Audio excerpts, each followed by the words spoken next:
सभी का स्वागत है एग्जाम विद अरियंत में। मैं खुशबू। यहाँ पर हम बात कर रहे थे मध्यकालीन भारत के बारे में, जिसमें अभी तक हमने देखा था दिल्ली सल्तनत को।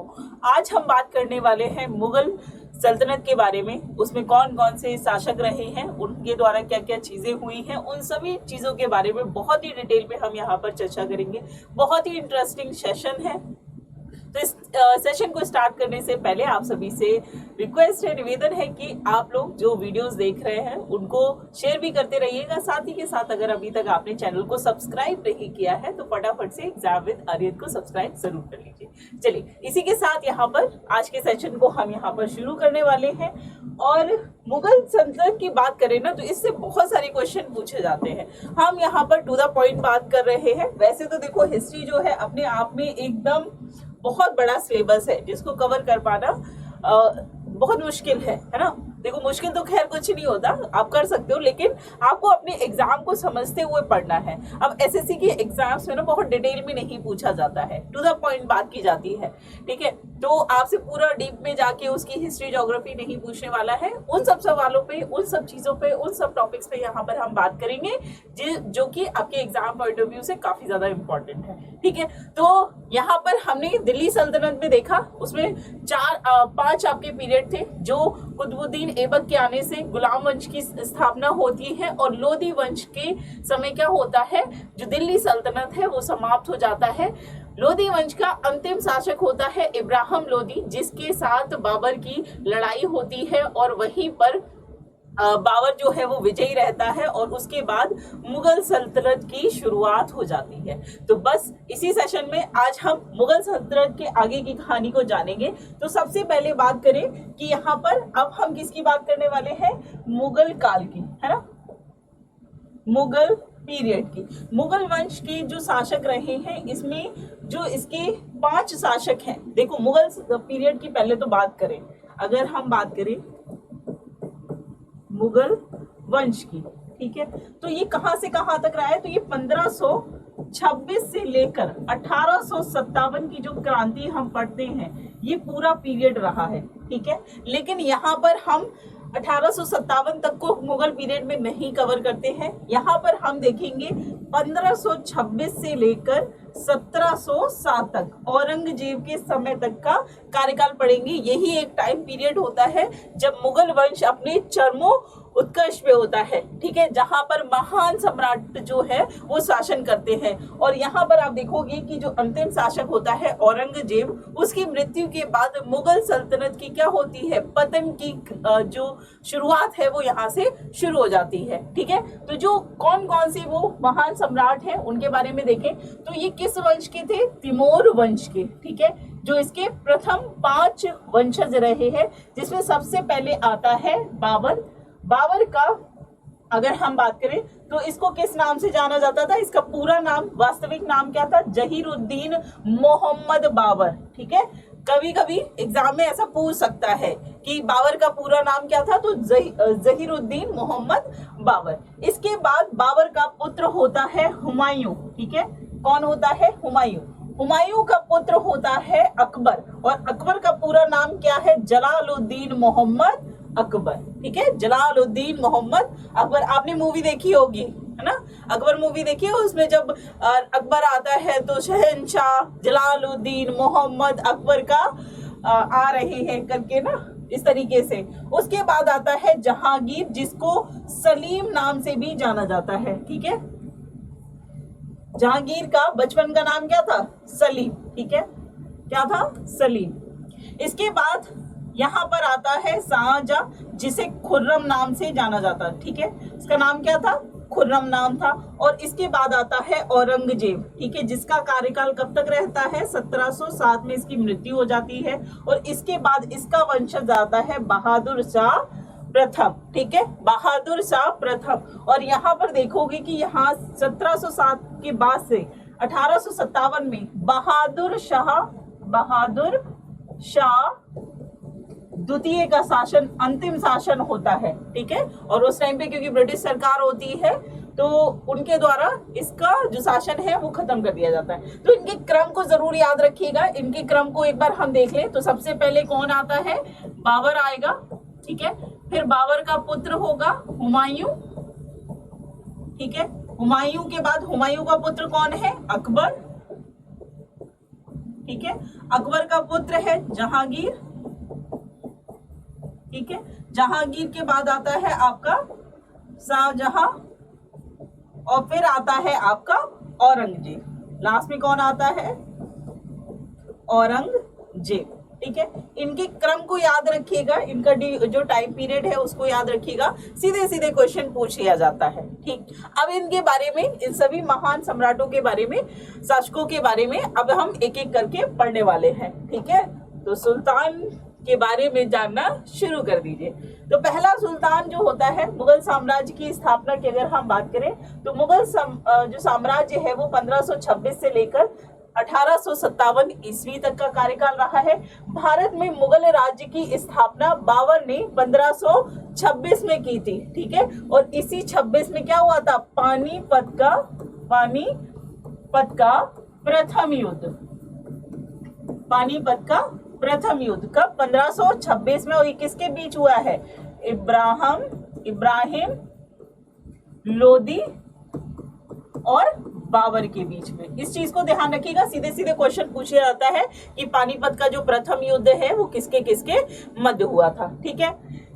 यहाँ पर अब बात करें तो इसके बाद यहाँ पर स्थापना किसने कर दी? बाबर ने। इसके उत्तराधिकारी होते हैं हुमायूं, अकबर, जहांगीर, शाहजहां और औरंगजेब। के समय मुगल साम्राज्य जो है शक्ति और समृद्धि में सर्वाधिक विकसित था, ठीक है। इनके कार्यकाल में ही क्या रहा है? सबसे ज्यादा मुगल पीरियड जो है वो बहुत ज्यादा समृद्ध रहा है। 1707 में औरंगजेब की मृत्यु के साथ ही मुगल साम्राज्य का जो पतन है इसकी प्रक्रिया शुरू हो जाती है। ये मैं आपको ऑलरेडी बता चुकी हूँ। कहानी है भाई, बस कहानी है, एक के बाद दूसरे की जोड़ना है, एक परिवार को हमें समझना है। तो उस चीज को दिमाग में रखिए तो बहुत अच्छे से समझ जाएंगे, ठीक है। चलिए अब यहाँ पर बात कर लेते हैं सबसे पहले बाबर के बारे में।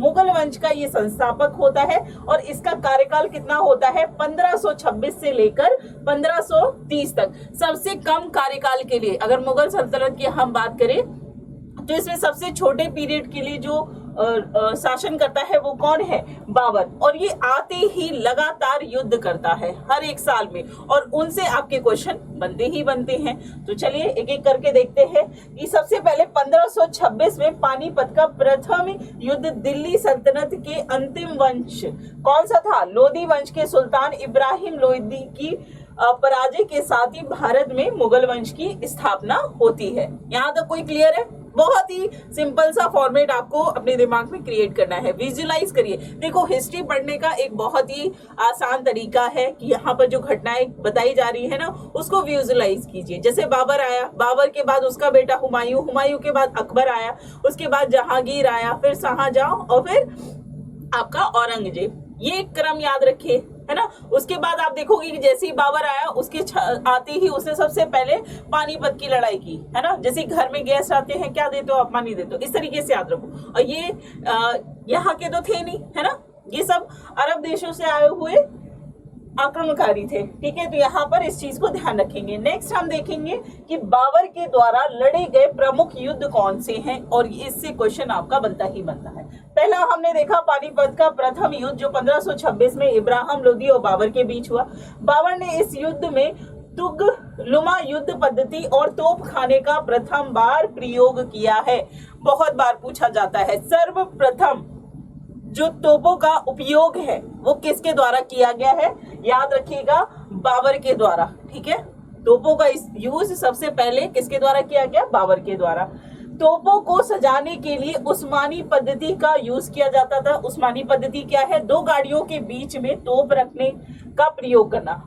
इसके बाद आप देखोगे कि पानीपत के युद्ध के प्रत्यक्षदर्शी जो है वो गुरु नानक जी रहे हैं। इसको याद रखिएगा, एग्जाम में ये पूछ सकता है कि जो पानीपत का प्रथम युद्ध है उसको किसके द्वारा देखा गया था, उसका प्रत्यक्षदर्शी मतलब उसको किसने देखा था। तो याद रखिए कौन है? आपके गुरु नानक है। आगे देखेंगे, देखो पहला हमने क्या देख लिया यहाँ पर? पानीपत का प्रथम युद्ध कब हुआ है? 1526 में। किसके बीच? इब्राहिम और इब्राहिम लोदी जो कि अंतिम वंशज होता है लोदी वंश का, ठीक है, अंतिम शासक होता है।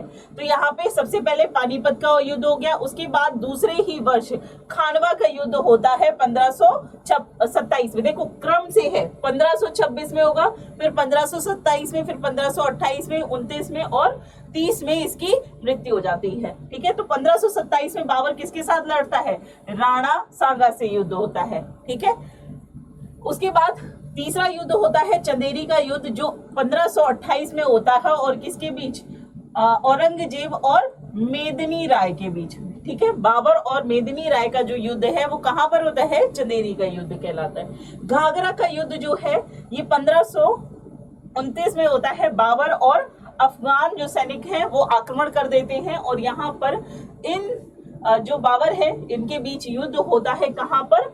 घाघरा नदी, ठीक है, उसी के नाम पर इस युद्ध का नाम पड़ा है, घाघरा नदी तट।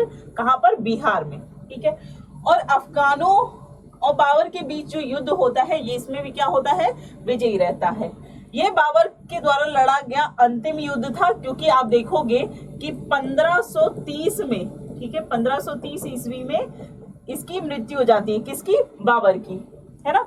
मध्यकालीन इतिहास में प्रथम युद्ध था कौन सा? घाघरा का युद्ध प्रथम ऐसा युद्ध था जो जल और थल दोनों पे लड़ा गया, ठीक है। यानी कि जो, क्योंकि नदी के किनारे लड़ा गया, नदी के तट पे लड़ा गया, तो कुछ सैनिक नदी के माध्यम से आक्रमण कर रहे थे और थल पे यानी कि जमीन पे भी सैनिकों के द्वारा आक्रमण किया जा रहा था, ठीक है।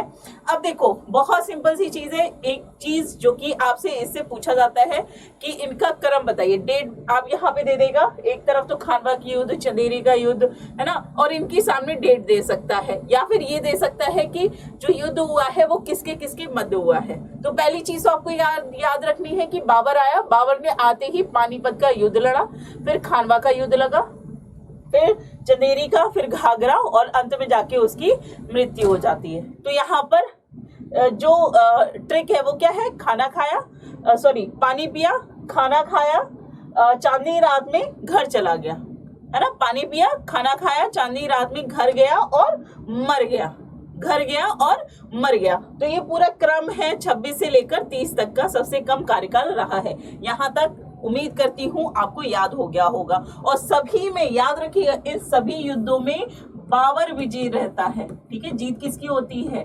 बाबर की, बाबर विजयी रहता है, ठीक है। चलिए आगे बढ़ते हैं। बाबर ने सड़क नापने के लिए गज-ए-बाबरी नामक का प्रयोग किया। बाबर का मकबरा जो है ये कहां पर है? काबुल, जिसे बाद में अकबर ने आगरा सिकंदरा में स्थानांतरित किया, ठीक है। इसके 4 पुत्र थे, नसरुद्दीन, मोहम्मद, हुमायूं होगा ये, हुमायूं, ठीक है, कामरान, अस्करी और हिंदल, ठीक है। और इन सभी ये 4 पुत्र किसके थे? बाबर के। नसरुद्दीन, मोहम्मद या फिर हुमायूं, याद रखिए, हुमायूं, कामरान, अस्करी और हिंदल, जिसमें हुमायूं जो था वो सबसे बड़ा बेटा था इसका, ठीक है, सबसे बड़ा बेटा था और यही आगे चलकर गद्दी पर बैठता है, ठीक है। यहाँ तक कोई दिक्कत नहीं होनी। अब देखो यहाँ पर इसके द्वारा, बाबर के द्वारा बाबरनामा लिखा गया था, बाबरनामा, ठीक है, ऑटोग्राफी थी। और ये किस भाषा में लिखी गई? तुर्की लैंग्वेज में, टर्की में, जिसको अब्दुल रहीम खाने खाना, ठीक है, किसके द्वारा? अब्दुल रहीम खाना के द्वारा इसको ट्रांसलेट किया जाता है फारसी भाषा में, ठीक है। और इसका नाम रख दिया जाता है तुजुक-ए बाबरी, तुजुक-ए बाबरी, ठीक है। तो तुजुक-ए बाबरी जो है इसी का ट्रांसलेशन है किस भाषा में? फारसी भाषा में, ठीक है। कौन सी भाषा है? फारसी भाषा है। एक चीज आपको विशेष रूप से ध्यान रखनी है कि मुगल पीरियड की जो भाषा है, क्वेश्चन पूछा जाता है कि अगर हम बात करें दिल्ली सल्तनत की, दिल्ली सल्तनत की, तो इसकी भाषा क्या थी? टर्की, तुर्की भाषा थी, ठीक है। और मुगलों की भाषा क्या थी? मुगल की भाषा जो रही है वो क्या थी? फारसी थी, ठीक है, फारसी भाषा में लिखा गया है। और इसीलिए आप देखोगे कि जो ये बाबरनामा लिखा गया ये टर्की में लिखा हुआ एकमात्र आखिरी लेख है। ठीक है, इसके बाद जो भी आप पढ़ोगे वो सभी किस भाषा में होंगे, आपके फारसी भाषा में होंगे। चलिए नेक्स्ट हम पढ़ते हैं, बाबर के बाद आता है हुमायूं, और हुमायूं का जो कार्यकाल है वो 1530 से लेकर 1556 तक रहता है। लेकिन यहाँ पे देखोगे इसके बीच में एक टाइम पीरियड आता है जब हुमायूं जो है यहाँ से गायब हो जाता है, उसको हम यहाँ पर पढ़ते हुए देखेंगे।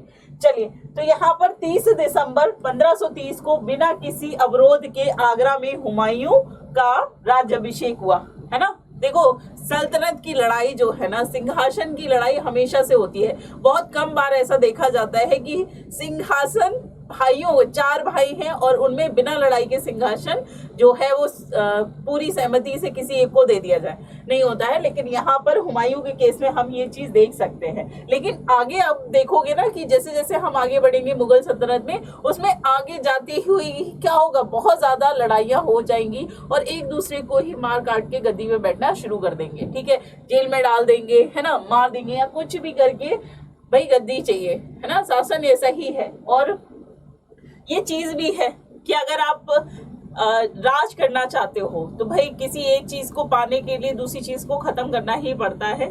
इसीलिए शायद इसी तरीके से इसको हम देखते हैं। खैर, ये यहाँ पर इम्पोर्टेंट नहीं है, पर इस चीज को समझते चलिए।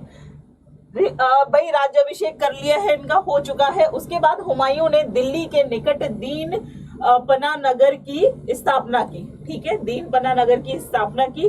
हुमायूं के द्वारा लड़े गए प्रमुख युद्ध कौन कौन से हैं? सबसे पहला इसका युद्ध आता है कलिंजर का युद्ध, जिसमें प्रथम सैनिक अभियान बुंदेलखंड में स्थित कलिंजर के विरुद्ध था। ठीक है, कलिंजर के शासक का नाम क्या था? रुद्रदेव पर आक्रमण किया, जो असफल रहा। यानी कि इसने पहला अटैक किया और यहाँ पर इस जो रुद्रदेव है ये क्या होता है, हार जाता है। और यहाँ पर हुमायूं की क्या होती है, जीत होती है।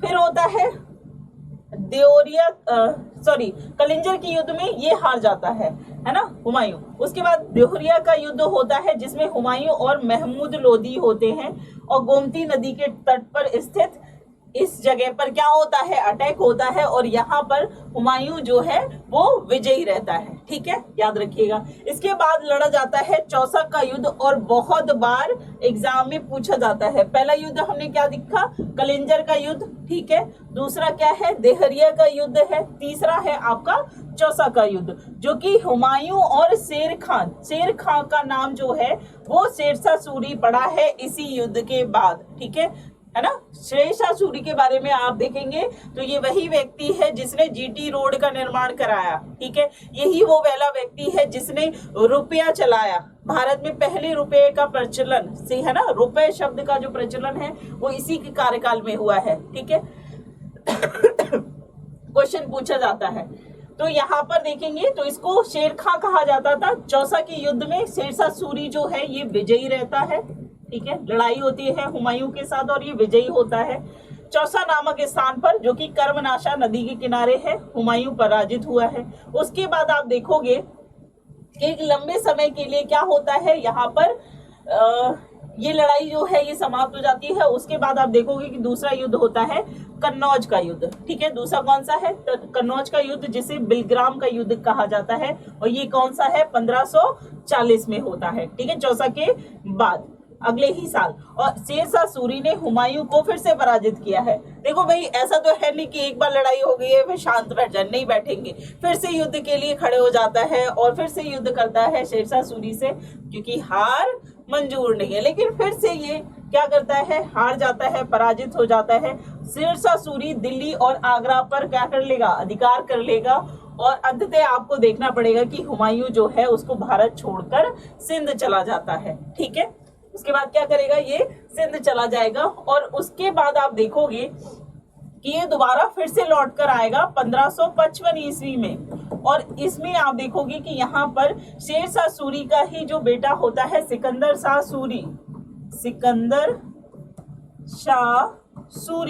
ठीक है, सिकंदर शाह सूरी के साथ इसका युद्ध होता है और इसमें सिकंदर शाह सूरी जो है वो हार जाता है। और यहाँ पर ये जो फिर से गद्दी पे बैठता है कौन, आपका हुमायूं। लेकिन अगले ही साल 1526 में दिल्ली में शेर मंडल नामक पुस्तकालय की सीढ़ियों से गिरने पर हुमायूं की मृत्यु हो जाती है। बेचारे का मतलब टाइम पीरियड बहुत खराब रहा है। एक लंबे समय के बाद आप देखो ना, यहाँ पर कन्नौज के 1540 है ना में युद्ध हुआ है, उसके बाद छोड़ के चला गया, उसके बाद 15 साल बाद आ रहा है ना, और 15 साल का पीरियड बस भटकता रहा है। पूरी एनर्जी, पूरा जोश, फिर से शक्तिशाली बनने की वो जो होड़ थी वो फिर से तैयार करता रहा और फिर से आया, तो उसको बहुत कम समय के लिए ही क्या हुआ है, जीत मिली। और अंततः अगले साल ही क्या हो जाती है, उसकी लाइब्रेरी में, दिल्ली की लाइब्रेरी जिसका नाम क्या है, शेर मंडल, इससे गिर के इसकी मौत हो जाती है। ठीक है, अकबर ने हुमायूं का जो मकबरा है वो दिल्ली में बनवाया। ठीक है, तो याद रखिएगा, ये सीधे सीधे क्वेश्चन पूछा जाता है कि हुमायूं का जो मकबरा है वो कहाँ है। ठीक है, हुमायूं का मकबरा अगर पूछा जाए सीधे सीधे कहाँ पर है, दिल्ली में है। जो चीजें इंपॉर्टेंट होगी बच्चे, मैं उसको बहुत ही अलग से हाईलाइट करती रहूंगी, इंपॉर्टेंट आपको फोकस करती रहूंगी कि ये चीजें याद रखनी है। तो इसके जितने भी युद्ध हैं इसको याद रखिएगा, और यहाँ पर इसका जो मकबरा है इसका भी याद रखिएगा। ठीक है, बाबर के बारे में तो आपको सब कुछ याद ही हो गया होगा। हुमायूं के मकबरे में सर्वप्रथम संगमरमर का उपयोग किया गया है। हुमायूं की सौतेली बहन गुलबदन बेगम ने हुमायूं नामा लिखी है। जैसे हमने देखा अकबर नामा लिखी, सॉरी बाबर नामा थी, है ना, बाबर नामा के बाद यहाँ पर हुमायूं का जो उसकी ऑटोबायोग्राफी, वो उसी की सौतेली बहन जिसका नाम क्या है, गुलबदन बेगम। ठीक है, ये क्वेश्चन सीधे सीधे पूछा जाता है कि हुमायूं नामा जो है वो किसके द्वारा लिखा गया है, तो गुलबदन बेगम के द्वारा लिखा गया है, जो कि उसकी ही सौतेली बहन थी। क्लियर है, यहाँ तक कोई दिक्कत नहीं होनी चाहिए। ठीक है, चलिए अब देखो, क्योंकि हमने इससे पहले पढ़ा कि हुमायूं और शेरशाह सूरी के बीच क्या हुआ है, लड़ाई हुई है। तो यहाँ पर शेरशाह सूरी को भी ये देख सकते हो, इनकी यहाँ पर इमेज है। तो इनके बारे में पढ़ते हैं कि पेशावर पाकिस्तान से लेकर सोनार गांव बंगाल तक सड़क निर्माण इनके द्वारा कराया गया, जिसे शेरशाह सूरी मार्ग भी कहा जाता है। और यही शेरशाह सूरी मार्ग दूसरे किस नाम से जाना जाता है, ब्रिटिश गवर्नर जनरल ऑकलैंड ने इसी शेरशाह जो सूरी मार्ग था इसको क्या नाम दे दिया, ग्रैंड ट्रक रोड, जिसको हम जीटी रोड बोलते हैं। ठीक है, ग्रैंड ट्रक रोड जिसे हम जीटी रोड बोलते हैं, ये नाम किसके द्वारा दिया गया, British governor general Lord Auckland के द्वारा दिया गया। ठीक है, तो किसके द्वारा कराया, शेरशाह सूरी के द्वारा। भारत में सर्वप्रथम शेरशाह सूरी का शासन काल में ही रुपया मुद्रा, जो कि चांदी का सिक्का था, उसका प्रयोग किया गया था। ठीक है, तो ये इंपॉर्टेंट है, एग्जाम पॉइंट ऑफ व्यू से ध्यान रखिएगा। चलिए आगे बढ़ते हैं। अब हमने देख लिया बाबर को, हुमायूं को देख लिया। अब हुमायूं का बेटा आता है अकबर। अकबर की बात करें तो अकबर का जो जन्म है वो 15 अक्टूबर 1542 को हमीदा बानो बेगम, याद रखिएगा इसकी माँ का नाम पूछा जाता है, हुमायूं और हमीदा बानो बेगम के द्वारा जो पुत्र उत्पन्न हुआ उसका नाम क्या है, अकबर नाम है। ठीक है, अमरकोट राणा वीर साल के महल में इसका जन्म हुआ था, किसका, अकबर का। ठीक है, कहां पर, राणा वीर साल के महल में। ठीक है, बचपन का नाम क्या था, जलाल। ठीक है, तो हमने देखा था ना, जलालुद्दीन मोहम्मद अकबर इनका पूरा नाम था। ठीक है, जलालुद्दीन मोहम्मद अकबर पूरा नाम था। इसके कार्यकाल में पानीपत की दूसरी लड़ाई होती है, जो कि कब होती है, 15 नवंबर 1556 में। ठीक है, 56 में ही क्या हो रही है आपकी, उसकी हुमायूं की मृत्यु होगी सीढ़ी से गिर के। और पानीपत का प्रथम युद्ध कब हुआ है, 1526 में। डेट याद रखिएगा, तीनों पानीपत की लड़ाइयां भी पूछी जाती हैं, उसको हम इसी क्रम में यहाँ पर याद करते हुए, समझते हुए और पढ़ते हुए चलेंगे। फिर भी अगर आपको कोई डाउट होता है तो आप कमेंट सेक्शन में पूछ सकते हैं। ठीक है, तो यहाँ पर पानीपत की जो दूसरी लड़ाई है वो किसके किसके बीच हुई है, अकबर और हेमू के बीच में, जिसमें अकबर क्या होता है, जीत जाता है। और उसके बाद पहली लड़ाई तो ये हो गई, दूसरी लड़ाई होती है इसकी हल्दी घाटी का युद्ध, जो कब होता है, 1575 में, जब अकबर का जो सेनापति होता है जिसका नाम क्या है, मान सिंह और महाराणा प्रताप के बीच लड़ाई होती है ना। इसमें भी क्या रहता है, ये विजयी होता है। तो याद रखिएगा, हल्दी घाटी का युद्ध और पानीपत का युद्ध जो है ये किससे संबंधित है, अकबर से। और हल्दी घाटी का युद्ध, अक्सर ये दोनों ही युद्ध जो है वो पूछे जाते हैं कि किसके किसके मध्य हुए। तो पानीपत का दूसरा युद्ध अकबर और हेमू के बीच में हुआ है, और हल्दी घाटी का युद्ध अकबर का जो सेनापति था जिसका नाम क्या था, मान सिंह, और महाराणा प्रताप के साथ होता है। ठीक है, इसके बाद आप देखोगे कि जो अकबर होता है वो फतेहपुर सीकरी जो नगर है उसको बसाता है। ठीक है, फतेहपुर सीकरी शहर जो है ये आगरा के पास ही स्थित शहर है, और इसको किसने बसाया है, तो अकबर के द्वारा बसाया गया है। यहीं पर ये एक बुलंद दरवाजे का निर्माण करवाता है, और कब करवाता है, जब इसकी गुजरात में जो आक्रमण किया जाता है वहां पर जब ये विजय हासिल करता है, तो उसी खुशी में आकर फतेहपुर सीकरी में बुलंद दरवाजे का निर्माण कराया जाता है। तो सीधे सीधे क्वेश्चन पूछा जाता है कि बुलंद दरवाजे का निर्माण किसके द्वारा कराया गया, तो अकबर के द्वारा। किस उपलक्ष्य में, तो गुजरात विजय पर। इसके अलावा देखोगे कि फतेहपुर सीकरी में धार्मिक चर्चा हेतु इबादत खाने का निर्माण कराया जाता है। भाई यहाँ पर आप आइए, जो भी मुस्लिम धर्म से संबंधित किताबें पढ़ना चाहते हैं, बातचीत करना चाहते हैं, जो कुछ भी करना चाहते हैं, आप आइए और इबादत खाने में आकर आप बात करिए।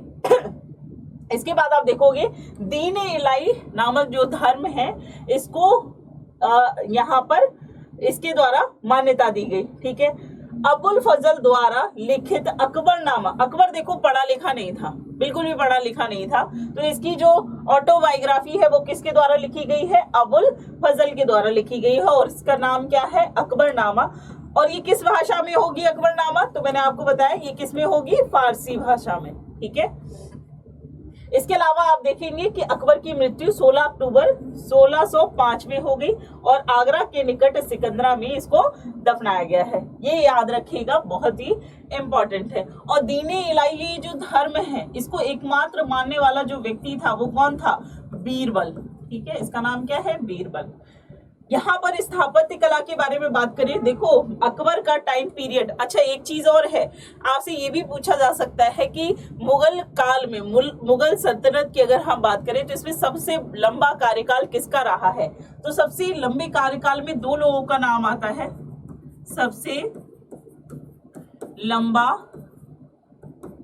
कार्यकाल, ठीक है, दो लोगों का होता है, जो कि कितने होता है, 49 ईयर्स का रहता है। एक तो होता है आपका अकबर, ठीक है, और दूसरा है औरंगजेब।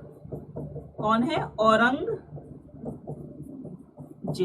ठीक है, तो ये दो लोगों का, दोनों में से कोई एक ऑप्शन दे सकता है कि मुगल सल्तनत में सबसे लंबे कार्यकाल को किसके द्वारा किया गया, तो इन दोनों में से एक ही होगा, या तो अकबर या फिर औरंगजेब। ठीक है, अब यहाँ पे देखो कि स्थापत्य कला की हम बात कर रहे हैं, बहुत ही इंपॉर्टेंट है।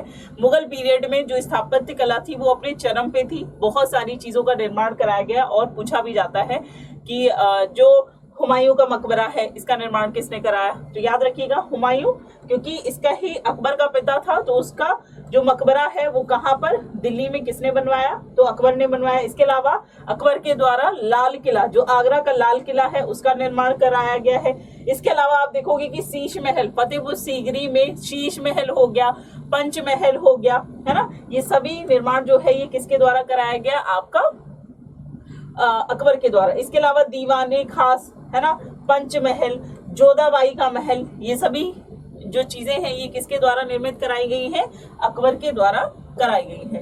नेक्स्ट हम देखें तो यहाँ पर चलिए बात कर लेते हैं, ये बहुत बार पूछा जाता है कि अकबर के दरबार में जो 9 रत्न थे, ठीक है, बहुत ही इंपॉर्टेंट है, अकबर के 9 रत्न, ठीक है, पूछे जाता है कौन कौन से थे, तो सबसे पहले नाम आ जाता है अबुल फजल का, और अबुल फजल ने ही क्या लिखी थी, अकबर नामा। ठीक है, ठीक है, इसके अलावा यहाँ पर आप देखोगे कि अबुल फजल हो गया, इसके अलावा फैजी हो गया, तानसेन, बीरबल, टोडरमल, राजा मान सिंह, अब्दुल रहीम खाने खाना। अब्दुल रहीम खाने खाना के याद आ रहा होगा जिसने बाबरनामा, ठीक है, जिसको तुझ के बाबरी में लिख दिया, तुझ ए बाबरी, है ना, बाबरी भाषा जो कि फारसी भाषा में थी, इसको लिखा था। ठीक है, इसके अलावा फकीर अजीउद्दीन, ठीक है, मुल्ला दो प्याजा। तो यहाँ पर ये जो कुछ इम्पोर्टेंट यहाँ पर इसके 9 रत्न हैं, उनका नाम याद रखिएगा, बहुत बार पूछा जाता है। तो अबुल फजल का सीधे सीधे पूछा जाएगा कि अकबर नामा किसके द्वारा लिखी गई है, तो अब्दुल फजल के द्वारा। बाकी इन सभी का यहाँ पर ध्यान रखिएगा, ठीक है। तो यहाँ तक हम लोगों ने किस किस को पढ़ लिया है, अकबर को, बाबर को पढ़ लिया, हुमायूं को पढ़ लिया, अकबर को पढ़ लिया। अब अकबर का बेटा आएगा जहांगीर, ठीक है, जिसका कार्यकाल कहां से कहां तक रहेगा, 1605 से लेकर 1627 तक, ठीक है। इसका पूरा नाम क्या है, नरुद्दीन मोहम्मद जहांगीर। बचपन में इसको सलीम कहा जाता है, कभी कभी सीधे सीधे सलीम नाम से ही क्वेश्चन पूछ ले, तो वहां पे कंफ्यूज नहीं हो जाना है। सलीम जो है वो किसको कहा जाता था, जहांगीर को। जन्म की बात करें तो 1569 में, ठीक है, इसका जन्म होता है। पिता अकबर, माता जोधाबाई। राज्य अभिषेक जो है वो 1605 में किया जाता है और मृत्यु हो जाती है इसकी 1627 में आगरा के शाहदरा में, और लाहौर में इसका क्या होता है, मकबरा, ठीक है। इसको यहाँ पर ध्यान रखेंगे। चलिए, जहांगीर की जो पत्नियां हैं इनके बारे में बात करें तो मानबाई, जिसे शाह बेगम बोला जाता है, क्वेश्चन पूछा गया है इसलिए बहुत इंपॉर्टेंट है कि जहांगीर की जो पत्नी है उनका क्या नाम है। जैसे नूरजहां का नाम क्वेश्चन पूछा गया है कि जहांगीर की जो पत्नी है नूरजहां, उसका वास्तविक नाम क्या है, तो उसका जो वास्तविक नाम क्या है वो मेहरुनिसा, ठीक है। वास्तविक नाम क्या है उसका, मेहरुनिसा। इसके अलावा जगत गोसाई बहुत ही इंपॉर्टेंट है। तो मानबाई, जिसे शाह बेगम बोला जाता है, इसके अलावा जगत गोसाई और नूरजहां, ये किसकी पत्नियां हैं, जहांगीर। जहांगीर के पुत्र की बात करें तो इसमें खुसरो, परवेज, खुर्रम और शहरयार आ जाता है, ठीक है। नूरजहां का ये पुत्र होता है मेहरुनिसा का, ठीक है। शाहजहां की बात करें तो शाहजहां जगत गोसाई और जहांगीर का पुत्र जो है वो कौन है, जिसे खुर्रम कहा जाता है, शाहजहां, ठीक है। जगत गोसाई और जहांगीर का पुत्र है। इसके अलावा खुसरो हो गया और परवेज, ये वो नहीं है अमीर खुसरो, तो आप कंफ्यूज हो जाओ, ठीक है। अमीर खुसरो से नहीं होना है, खुसरो जो है वो जहांगीर का पुत्र है, तो इनको याद रखना। अब यहाँ पे देखो कि ठीक है, इसके बाद बात करेंगे इसकी वास्तुकला की जहांगीर के समय। तो इसके द्वारा एतमादुल्लाह का मकबरा जो है इसका निर्माण कराया गया। इसके अलावा जहांगीर का मकबरा ये बनाया गया, ठीक है। अशोक का जो प्रयाग स्तंभ है, इसमें समुद्रगुप्त और जहांगीर दोनों का वर्णन मिलता है। ये क्वेश्चन मैंने आपको एंशियंट में भी पढ़ाया था, ठीक है। तो अशोक का जो प्रयाग स्तंभ है उसमें समुद्रगुप्त क्वेश्चन पूछा जाता है, समुद्रगुप्त और जहांगीर दोनों के बारे में वर्णन मिलता है। जहांगीर के समय औरंगजेब का आगमन प्रारंभ होता है, ठीक है। जहांगीर के समय ही अंग्रेजों का आगमन शुरू हो जाता है, क्योंकि इसी में आप देखोगे कि सबसे पहला जो अंग्रेज, जो ईस्ट इंडिया कंपनी थी, ठीक है, ईस्ट इंडिया कंपनी जो आई उसमें आप देखोगे कि जेम्स प्रथम का राजदूत बनके कैप्टन हॉकिंस को बेचा जाता है, ठीक है। राजा जेम्स प्रथम का जो दूत बनकर वो कौन आता है, कैप्टन हॉकिंस आता है, और ये परमिशन लेता है, ठीक है। सूरत में जो फैक्ट्री स्थापित करने के लिए परमिशन किसके द्वारा मिलती है, कैप्टन हॉकिंस के द्वारा मिलती है। जहांगीर के दरबार में जब ये जाता है तो इसको इंग्लिश खां की उपाधि दी जाती है, ठीक है। तो जहांगीर के शासनकाल में सबसे पहले अंग्रेज आया, ठीक है, जिसका नाम क्या था, कैप्टन हॉकिंस। किसका राजदूत, राजा कौन था, जेम्स प्रथम, ठीक है। मुगल दरबार में आने वाला ये प्रथम अंग्रेज था। दूसरा था आपका टॉमस रो। टॉमस रो जो था वो जाकर जो भी पूरे के पूरे उत्तर भारत में, ठीक है, उत्तर पूर्व भारत में व्यापार करने के लिए अनुमति ले लेता है, किससे, जहांगीर से, ठीक है। इसको यहाँ पर ध्यान रखेंगे। तो यहाँ तक आपको क्लियर हो गया, हमने देख लिया। अब हमारी बात करेंगे इसके बारे में, शाहजहां के बारे में, ठीक है। शाहजहां का नाम तो जैसे ही आता है तो आपको दिल्ली जो आगरा का ताजमहल है ना, सिंबल ऑफ लव, वो याद आ जाता है कि शाहजहां ने मुमताज के लिए ताजमहल का निर्माण कराया है ना। ये चीज तो किसी को भी नहीं पता होगी, तो ये चीज तो आप लोगों ने बिल्कुल सुनी होगी, ठीक है। तो उसी शाहजहां के बारे में यहाँ पर हम लोग बात करने जा रहे हैं कि 1627 से लेकर 1658 ईस्वी तक का कार्यकाल इसका रहता है। जन्म जो है वो 1592 में कहां पर होता है? लाहौर में। मूल नाम इनका खुर्रम होता है, पूरा नाम जो है सिहाबुद्दीन मोहम्मद शाहजहां। ठीक है, पूरा नाम क्या है? सिहाबुद्दीन मोहम्मद शाहजहां। माता जगत गोसाई, अभी हमने बताया था जगत गोसाई, और जहांगीर से जो है वो शाहजहां का जन्म हुआ। जोधाबाई जोधपुर के राजा ऊधम सिंह की पुत्री, जो जगत गोसाई है। ठीक है, जोधा अकबर जो आप सुनते हैं ना, तो ये वो नहीं है, याद रखिएगा। आप कहोगे कि वो तो जोधा अकबर थी, है ना, वो नहीं है। ठीक है, तो जगत गोसाई जो है वो इनकी माता होती है, जो इसके अलावा पिता जहांगीर। राज्य अभिषेक जो है वो 1628 में होता है। दिल्ली के निकट शाहजहानाबाद नगर में इसकी स्थापना, इस शहर को जो है वो शाहजहां के द्वारा बसाया जाता है। इसके अलावा आगरा से जो राजधानी है वो दिल्ली लेने का जो श्रेय है, जिसे आज हम पुरानी दिल्ली कहते हैं, वो भी किसको जाता है श्रेय? शाहजहां को जाता है। ठीक है, इसके अलावा देखो, अब आगरा से फतेहपुर सीकरी को याद रखना, अकबर ने अपनी राजधानी किससे बनाया था? फतेहपुर सीकरी को। यहाँ पर हम शाहजहां की बात करें, शाहजहां ने क्या किया है? आगरा से राजधानी दिल्ली स्थानांतरित की है। ठीक है, इसके अलावा यहाँ पर वास्तुकला में देखते हैं कि शाहजहां ने किन किन चीजों का निर्माण कराया है। तो दिल्ली का लाल किला सीधे सीधे पूछा जाता है। दीवाने आम, दीवाने खास, दिल्ली के लाल किले में ही दीवाने आम और दीवाने खास ये दोनों हैं।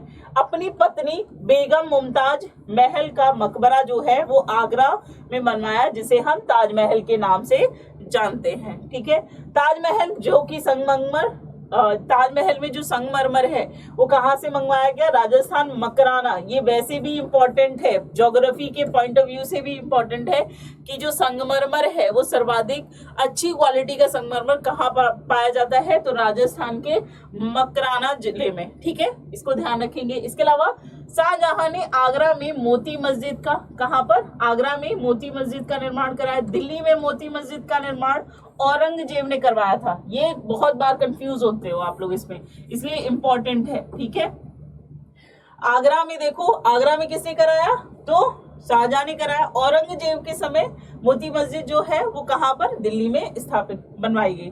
इसके अलावा जो सिजदा की प्रथा थी उसको समाप्त कर उसके स्थान पर चहार तस्लीम की प्रथा जो है वो शुरू की गई। ये जो सिजदा प्रथा है, याद अगर आपको आ रहा होगा, तो ये किसके द्वारा? सिजदा और पोवास। ठीक है, पावोस। ठीक है, सिजदा और पावोस, ये दो प्रथाएं थी। ठीक है, जिसमें आकर क्या होता था कि आप सम्राट के सामने आ रहे हैं, जो भी सुल्तान है उसके सामने जा रहे हो, तो आपको क्या करना है? घुटनों के बल बैठ के उसको नमस्ते करना है। ठीक है, या फिर पूरी तरीके से लेट को उसको नमस्ते करना है। तो ये जो प्रथा है इसको शाहजहां ने खत्म कर दिया, लेकिन इसने शुरू क्या कर दिया? चहार तस्लीम प्रथा, यानी कि कोई भी शासक जो है वो पगड़ी पहन के, देखो कोई भी शासक होता है उसकी आम मंशा क्या है? उसकी पगड़ी, है ना, पगड़ी इन द सेंस जो भी उसका मुकुट होता है ना, तो उसको उन्होंने इसलिए जो है वो सभी को मना कर दिया कि भाई आप इस तरीके से हमारे सामने नहीं बैठ सकते, यही हमारा नियम है। इसके बाद 1658 में शाहजहां के पुत्र औरंगजेब ने उसे कैद कर लिया, आगरा के किले में इसको बंद कर दिया। ठीक है, आगरा जो किला था, अब भाई लड़ाई हो रही थी सिंहासन को लेकर, तो अपने सारे भाइयों को जो है उसको रास्ते से हटाता है। भाई पिताजी बचते हैं, क्योंकि पिताजी का जो सबसे खास पुत्र होता है वो होता है खुसरो। ठीक है, इंप्रेसिव, बहुत ज्यादा धार्मिक चीजों पर उसका ध्यान रहता है खुसरो का। तो अब भाई है ना कि पिताजी जो है वो इम्प्रेस हो जाते हैं, बच्चा जो आज्ञाकारी होता है। तो वही चीज यहाँ पर आप देखोगे कि खुसरो से जो है वो यहाँ पर बहुत ज्यादा खुश रहते हैं शाहजहां। ये चीज औरंगजेब को समझ में नहीं आती, औरंगजेब को चाहिए सिंहासन, तो बस रास्ते से साफ करना है, तो वही चीज की है इसने। यहाँ पर आप देखोगे कि शाहजहां जो है, शाहजहां को औरंगजेब के द्वारा आगरे के किले में क्या कर दिया जाता है? कैद कर दिया जाता है, और 1666 में वही उसकी मृत्यु हो जाती है। यानी कि शाहजहां की मृत्यु जो है वो कहाँ होती है? आगरा के लाल किले में। ठीक है, अब आ गया है औरंगजेब का टाइम पीरियड, और इसका शासन काल भी जो है ये कितना रहता है? 49 ईयर्स के लगभग रहता है, 1658 से लेकर 1707 में 7 तक। ठीक है, 1707 में इसकी मृत्यु हो जाती है। यही अंतिम ऐसा मुगल सम्राट होता है जिसके टाइम पर मुगल जो पीरियड है मुगल शासन जो है वो फलता फूलता है, क्योंकि इसके बाद जो भी आएंगे शासक वो बिल्कुल ही किसी काम के नहीं होते, मतलब उनसे शासन व्यवस्था संभलती ही नहीं है और ब्रिटिश उसी चीज का फायदा उठा लेते हैं और अपना शासन करना शुरू कर देते हैं। तो यहाँ पर इसके बारे में पढ़ लेंगे तो बहुत सारी चीजें इसके बारे में देखेंगे कि ये किस तरीके का शासक था। बहुत ही क्रूर टाइप का था, ठीक है। गैर हिंदू जो गैर मुस्लिम होते थे उनको कोई रियायत नहीं थी, ठीक है। अपना शासन अपनी व्यवस्थाएं जो है अपने हिसाब से करता था, ठीक। चलिए जानते हैं इसके बारे में कि औरंगजेब आलमगीर के नाम से सिंहासन पे बैठा था। तो याद रखिएगा औरंगजेब है वो किस नाम से बैठा, आलमगीर के नाम से। उसने उलेगा वर्ग की सलाह पर उनकी सलाह उलेमा, ठीक है, उलेमा वर्ग है ये, ठीक है, उलेमा वर्ग की सलाह पर ये ग्रुप होता था इस्लामिक का, उन्हीं की सलाह पर उन्हीं के अनुसार इस्लामिक परंपरा पर शासन किया है, ठीक है। तो यहाँ पर इस्लामिक परंपरा को बढ़ाने, है ना, उसी के अकॉर्डिंग सभी चीजों को, क्योंकि इसी में आप देखोगे कि जो जजिया कर था उसको खत्म कर दिया गया था, है ना, अकबर के द्वारा, लेकिन यहाँ पर औरंगजेब के द्वारा फिर से शुरू कर दिया जाता है, ठीक है। जजिया कर क्या था कि गैर मुस्लिमों पे, जो मुस्लिम नहीं है उन पर अगर आपको उस जगह रहना है तो आपको टैक्स पे करना पड़ेगा, चाहे वो हिंदू हो, चाहे सिख हो, ईसाई, कोई भी अलग धर्म का हो, है ना। तो ये चीज है। इसके अलावा नौरोज और झरोका प्रदर्शन जो है वो अकबर के द्वारा शुरू किया गया, इसको भी समाप्त कर दिया गया, यानी कि महिलाओं के लिए भी चीजें जो है वो भी खत्म कर दी गई, क्योंकि झरोका जो है मतलब झरोका लगता था ना देखने के लिए प्रदर्शनी टाइप की, तो उसको भी समाप्त कर दिया। नौरोज ये भी उसी टाइम पे शुरू हो जा रहा था। यहाँ पे गैर मुस्लिम जनता पर जजिया कर लगा दिया गया, टैक्स लगा दिया गया। अब यहाँ पे टैक्स लगाया गया है तो जो हिंदी रीति रिवाज से जो भी त्योहार होते थे उन सभी पे भी टैक्स लग रहा है, उस पे भी रोक लगा दी कि भाई आप होली नहीं खेलेंगे, आप दिवाली नहीं मनाएंगे। तो यहाँ पे हिंदू त्योहारों का सार्वजनिक तौर पर मनाने, मतलब हम जो आज पब्लिक ही मनाते हैं उस पे रोक लगा दी, आपको मनाना है आप अपने घर में मनाइए, ठीक। इसके अलावा औरंगजेब को जिंदा पीर के नाम से भी जाना जाता है, ये बहुत ही इंपॉर्टेंट है, काफी बार एग्जाम में पूछा गया है कि जिंदा पीर किसे कहा गया है, तो ये औरंगजेब को कहा गया है, ठीक है।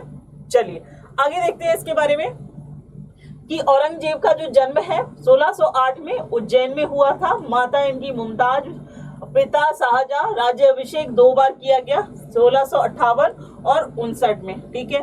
मृत्यु जो है 1707 में अहमदनगर में हो जाती है। मकबरा कहाँ है, औरंगाबाद में, ठीक है। यहाँ पे इसका मकबरा जो है वो कहाँ है, औरंगाबाद में। अपनी बेगम के आग्रह पर बीवी का मकबरा बनाया, मतलब वो चाहती थी कि जिस तरीके से शाहजहां ने मुमताज के लिए मकबरा बनवाया है वैसे ही यहाँ पर इसकी बीवी के द्वारा जो है वो आग्रह किया जाता है, तो यहाँ पर बीवी का मकबरा जो है इसका निर्माण कराया जाता है, ठीक है। तो यहाँ तक था आपका मुगल पीरियड, उससे रिलेटेड जितनी भी चीजें हैं उसको हमने देख लिया है, और भी बहुत सारी चीजें हैं उसको भी हम आगे के सेशन में और इलाबोरेट करके पढ़ेंगे। लेकिन यहाँ पर मोटा मोटी जो चीजें हैं जो कि एग्जाम में, वनडे एग्जाम में जो एसएससी आपसे पूछता है उसको हमने यहाँ पर कवर कर लिया। अगर आप इतना पढ़ लेंगे तो नेक्स्ट टाइम जब हम पढ़ेंगे तो और बेहतर तरीके से चीजें आपको इलाबोरेट हो जाएंगी, ठीक है। यहाँ तक क्लियर है। अगर फिर भी कोई दिक्कत, कोई कंफ्यूजन होता है तो आप हमसे कांटेक्ट कर सकते हैं, ठीक। चलिए अब क्योंकि आपने पढ़ लिया है तो उससे रिलेटेड ही हम कुछ क्वेश्चंस को भी यहाँ पर देखते हैं। तो देखते हैं कि कितने लोग जो हैं यहाँ पर सही जवाब देते हैं, क्योंकि टॉपिक हमने अभी पढ़ा है। तो कमेंट सेक्शन में आंसर जरूर करते रहिएगा, ठीक है। फटाफट से कुछ क्वेश्चंस को देखते हैं।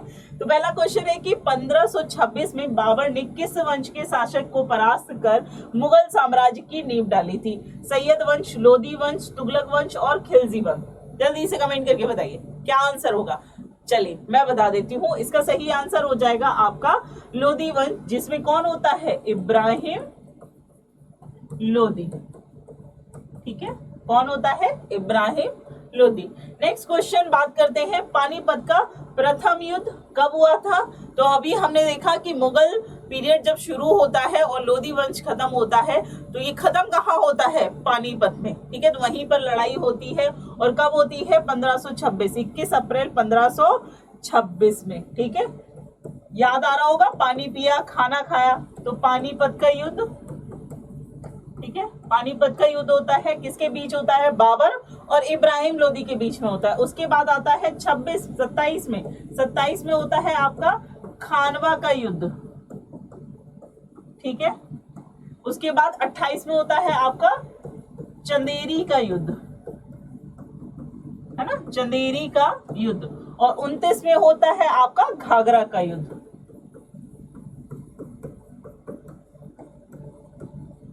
ठीक है, घाघरा का युद्ध। तो इस तरीके से याद रखिएगा इनका, है ना। चलिए नेक्स्ट क्वेश्चन देख लेते हैं। बाबर ने प्रसिद्ध तुलुगमा नीति जो है, तुलुगमा नीति का प्रयोग सर्वप्रथम किस युद्ध में किया? तुलुगमा में क्या था? तोपों का यूज किया, जो वो बाबर के द्वारा पहली बार किस युद्ध में किया गया था? ये हम लोगों ने स्टार्टिंग में ही पढ़ा था। तो खानवा के युद्ध में, घाघरा के युद्ध में, पानीपत के प्रथम युद्ध, या इनमें से कोई नहीं? फटाफट से कमेंट करके आंसर दीजिए। तो इसका सही आंसर हो जाएगा आपका पानीपत का प्रथम युद्ध। ठीक है, first Panipat war. Next, Bharat में ग्रैंड ट्रंक, ठीक है, ट्रंक रोड जो है ये किसके द्वारा बनवाई गई?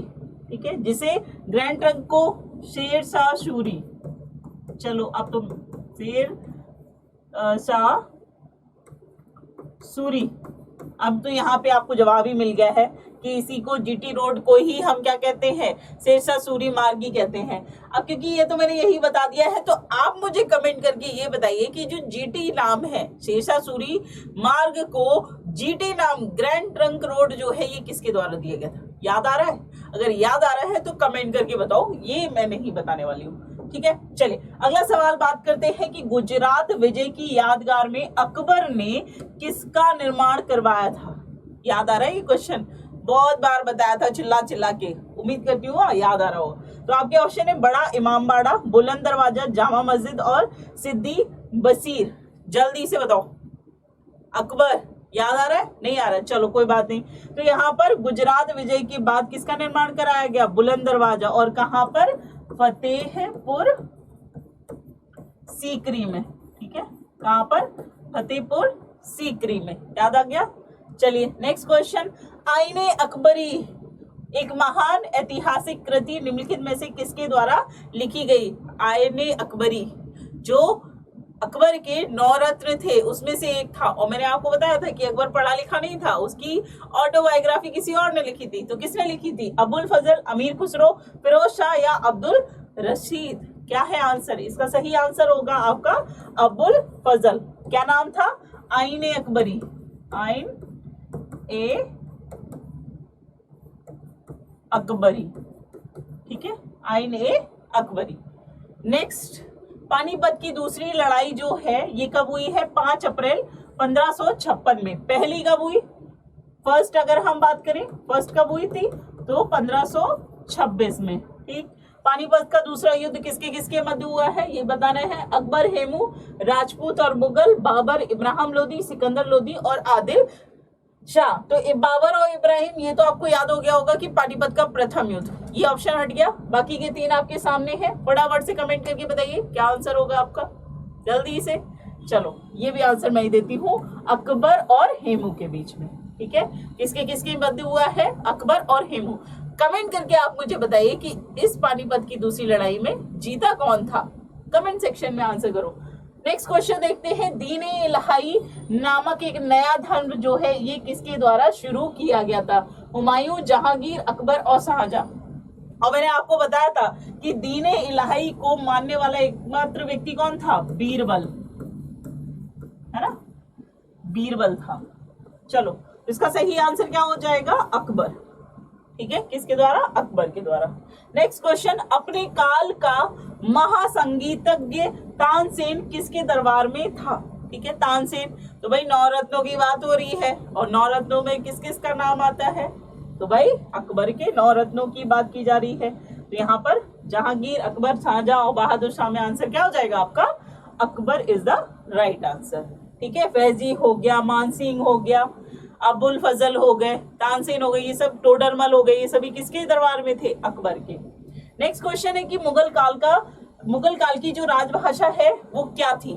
2 चीजें मैंने आपको स्टार्टिंग में ही शुरू में बता दी थी कि एक मुगल काल का पीरियड जो है उसमें कौन सी भाषा यूज की और दिल्ली सल्तनत के समय कौन सी भाषा का प्रयोग किया गया है। तो दिल्ली सल्तनत में किस भाषा का यूज किया गया था? टर्की। उसके बाद हम जैसे ही मुगल पीरियड में आते हैं उसमें जब बाबर के द्वारा अपना जो ऑटोबायोग्राफी लिखा जाता है बाबरनामा, वो तुर्की भाषा में होता है, जिसको क्या नाम है, आगे चलकर अब्दुल रहीम खाना के द्वारा उसको तुजुके बाबरी में उसको कन्वर्ट किया जाता है। वो किस भाषा में हो जाता है, फारसी भाषा में। तो मुगल पीरियड में जितने भी आप देखोगे, जो भी आपको ग्रंथ मिलेंगे वो किस भाषा में है, फारसी में। ठीक है, तो यहाँ पर ऑप्शन क्या हो जाएगा आपका, फारसी। उर्दू, हिंदी, अरबी, फारसी। इसका सही आंसर क्या हो जाएगा, फारसी। नेक्स्ट क्वेश्चन देखते हैं। नेक्स्ट क्वेश्चन है कि मुगल चित्रकारी किसके शासनकाल में परोकाष्ठ चरमोत्कर्ष प्राप्त किया। तो ये तो मैंने आपको पहले ही बता दिया था कि भाई मुगल पीरियड जो है, इसमें जो वास्तुकला है, स्थापत्य कला है, वो काफी ज्यादा फली फूली है। ठीक है, तो इनमें से भी कौन सा ऐसा शासक है जिसके कार्यकाल में सबसे ज्यादा निर्माण हुए हैं, शाहजहां, अकबर, जहांगीर और औरंगजेब। बताइए कमेंट करके आंसर क्या होगा आप लोगों का, जल्दी से बताओ। इसका सही आंसर हो जाएगा आपका जहांगीर। ठीक है, जहांगीर, बहुत बार पूछा गया ये क्वेश्चन। नेक्स्ट क्वेश्चन देखते हैं। नेक्स्ट क्वेश्चन क्या है कि निम्नलिखित में से किसने अकबर की जीवन कथा लिखी है। किसने लिखी है, बहुत बार बता दिया, अब तो याद आ जाना। अबुल फजल फैजी, अब्दुल नबी खां या फिर बीरबल। बताओ जल्दी से किसने लिखी है, जल्दी से बताइए। तो यहाँ पर अबुल फजल आईने अकबरी।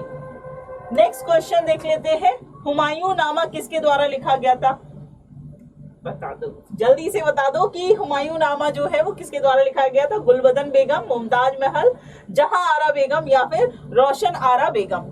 ये मैंने आपको बहुत ही अच्छे से बहुत बार बताया था, है ना, कि भाई इसकी सौतेली बहन थी, क्या नाम था, गुलबदन बेगम। किसकी बहन थी, हुमायूं की बहन थी, जिसके द्वारा हुमायूं का वर्णन किया गया है हुमायूं नामे में। चलिए अगले सवाल में चलते हैं। निम्नलिखित में से कौन अंतिम मुगल सम्राट था।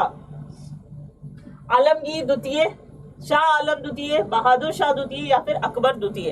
तो क्योंकि हम लोगों ने जो है वो 1526 से लेकर 1707 तक का पीरियड देखा है ना, लेकिन मैंने आपको फिर भी स्टार्टिंग में ही बता दिया था कि जो अंतिम जो पीरियड होता है वो कब से कब तक रहता है, 1526 से लेकर रहता है आपका 1857 तक का जो कार्यकाल है। लेकिन अभी हमने जो पढ़ा है वो कब तक पढ़ा है, 1707 तक, औरंगजेब के पीरियड तक पढ़ा है। उसके बाद भी और शासक रहते हैं, लेकिन औरंगजेब के समय जब उसकी मृत्यु हो जाती है उसके बाद से जो है मुगल पीरियड समाप्त होना शुरू हो जाता है। तो इसमें जो अंतिम शासक होता है 1857 तक, ठीक है, उस समय तो वो कौन होता है, बहादुर शाह जफर बोलते हैं या फिर बहादुर शाह द्वितीय। अगर दोनों में से कुछ भी आता है तो आप यहाँ पर आंसर लगा सकते हैं। ठीक है, दिक्कत, कोई कंफ्यूजन नहीं होगा। नेक्स्ट क्वेश्चन है कि किसने मुगल साम्राज्य की राजधानी को आगरा से दिल्ली स्थानांतरित किया। ठीक है, किसने आगरा से दिल्ली राजधानी स्थानांतरित किया, जहांगीर, औरंगजेब, हुमायूं या फिर शाहजहां। इस सवाल का जवाब मैं यहाँ पर आपको नहीं देने वाली हूँ, आप मुझे इसका जवाब कमेंट सेक्शन में दीजिएगा। ठीक है, उम्मीद करती हूँ कि आज का सेशन आप लोगों को बहुत पसंद आया होगा। अगर फिर भी लगता है कि कुछ और होना चाहिए तो आप हमें कमेंट कर सकते हैं, हमसे सवाल कर सकते हैं, पूछ सकते हैं, बता सकते हैं। और जो भी आपकी प्रॉब्लम्स है, देखो अगर आपको किसी भी टॉपिक से लेकर, किसी भी एग्जाम से लेकर कोई भी दिक्कत होती है तो आप एग्जाम विद आर्यन से कांटेक्ट कर सकते हैं।